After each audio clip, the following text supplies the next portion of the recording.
The Whizzer is a unique family coaster at Six Flags Great America. This Schwarzkopf speed racer wonderfully winds its way through the woods. This ride is a classic, however, it almost met its demise 2 decades ago. Find out why in this review of Whizzer.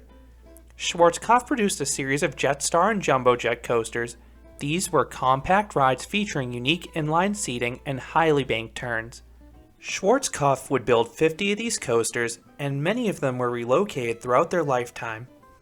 But the company built 4 extended Jumbo Jet coasters or Speed Racer models in the 1970s. Marriott opened 2 new amusement parks named Great America in 1976. One was in California, and the other was in Gurnee, Illinois. Both parks would feature a Speed Racer coaster from day one. Each one was named Willard's Whizzer in honor of the park owner Willard Marriott. The 2 rides would be identical, standing 70 feet or 21 meters tall, and featuring 3,100 feet or 940 meters of twisted track.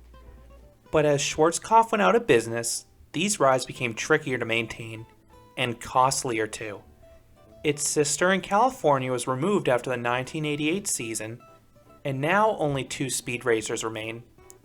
One is Montaña Russa at Parque del Café in Colombia, which is the relocated Zambezi Zinger from Worlds of Fun.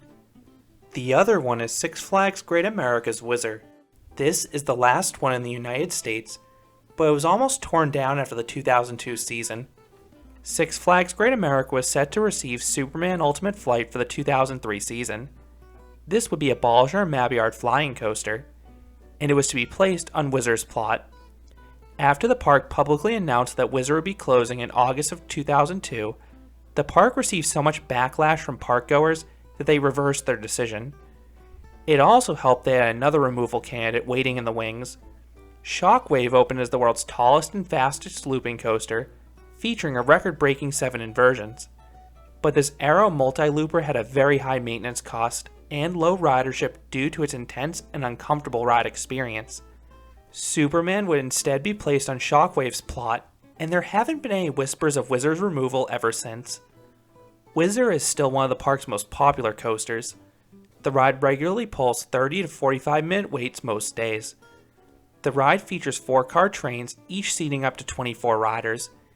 Each car is 3 different sections where 2 riders can sit inline style. Now this is an awkward riding position unless it's a couple or a parent with their own child.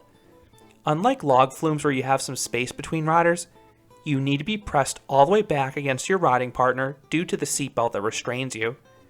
As a result, Whizzer often is dispatched at less than full capacity because a lot of people just don't want to ride together, understandably. But this riding style and simple restraint system allows the coaster to have a super low height restriction of just 36 inches. This makes Whizzer a great candidate for a kid's first major roller coaster. I would have loved to have a coaster of this quality with a height limit this low near me growing up. Most family coasters have a 42-inch height requirement, so this allows younger guests to experience Whizzer an extra year or 2 early. When I've visited Great America, Whizzer typically runs just 2 trains, but it can run up to 3.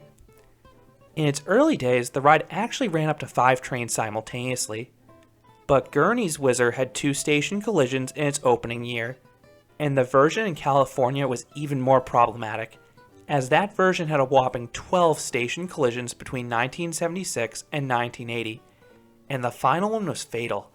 This one led to the ride's problematic braking system finally being updated. I'm honestly surprised it took so many incidents for changes to finally take place. But that final accident led the ride to only be able to run 3 trains at once.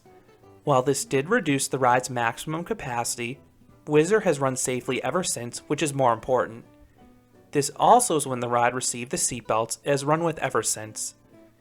In terms of seat selection, I like the back best because you get a little extra whip on some of the drops. If you have a young kid though, I would consider waiting extra for the front because the low seating position can make it tricky to see what's coming next if you're on the shorter side. Once dispatched, you ascend the rare electric spiral lift hill. It takes a while to reach the top, but it's a novel lift mechanism, and hopefully you're comfortable with your seatmate because you'll spend a lot of time there. Once at the top, you navigate one of the shallowest drops on any roller coaster. I believe this ride only has a max angle of descent of 35 degrees. This causes the drop to feel like an extended ramp, and the way you gradually build up speed is different than most coasters. It honestly feels like a mock launch. This drop is sizable, though it's 64 feet or 20 meters tall, so it builds up plenty of speed. The drop is immediately followed by a sharp pullout and a fast 180-degree turn, both of which pull some good positive Gs. The ride is a max speed of 42 miles per hour or 68 kilometers per hour, but it feels even faster because of the proximity of all those trees. You then ascend a shallow hill and slowly navigate a 180-degree turn.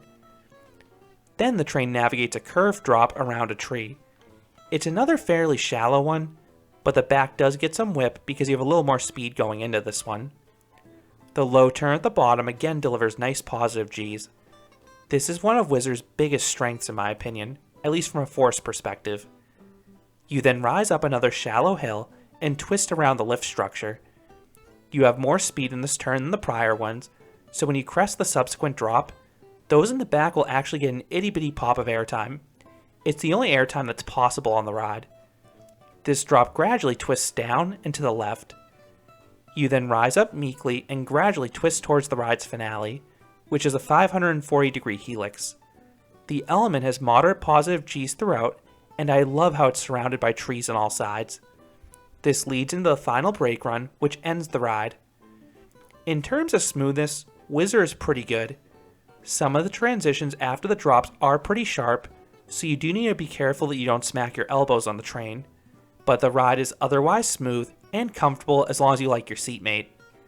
In terms of pacing, Whizzer is fine for a family coaster.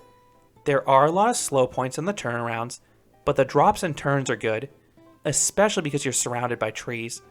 This hides the sprawling layout, and it also enhances the ride's speed, particularly in those low turns following the drops. Plus, I have to say this, Whizzer is one of the best names of any amusement ride. Who doesn't love that name? So what would I rate Whizzer? I would give this classic Schwarzkopf a 7 out of 10. This is a good family coaster between that super low height restriction and the approachable ride experience. The ride isn't too extreme, but the high-speed turns and helixes do offer some positive Gs, which appeases the more daring riders out there. And then everyone can appreciate the ride's nice setting and that smoothness. Those are my thoughts on Whizzer at Six Flags Great America. What are your thoughts on this classic Schwarzkopf? Are you glad this coaster was saved? Let me know what you think about this ride or any of the other Speed Racer coasters down in the comments.